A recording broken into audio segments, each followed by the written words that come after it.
В очередном мероприятии, направленном не только на выявление нарушений правил дорожного движения, но и на пресечение всех видов нарушений закона, участвовали несколько десятков сотрудников из числа личного состава МВД. Для них это обычная работа.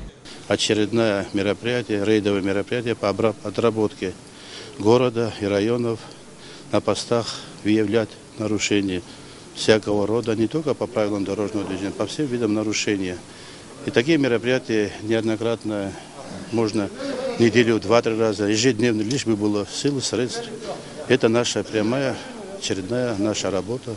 Ничего особенного. Каждый занимается по структурам. Сегодня на постах на сотрудника и сотрудник уголовного розыска, сотрудник патрульно-постовой службы, участковые.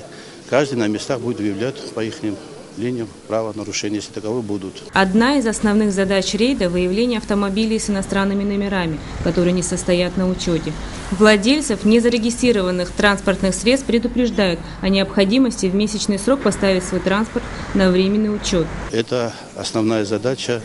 Что касается незарегистрированных на временный учет, то же самое предупреждать в течение месяца, чтобы они приходили к нам в управление ГАИ, ставили на временный учет. И за это наказывать, штрафовать мы не будем. А после истечения срока, кто не пришел, уже у нас есть в административном кодексе. Это тоже вид правонарушения.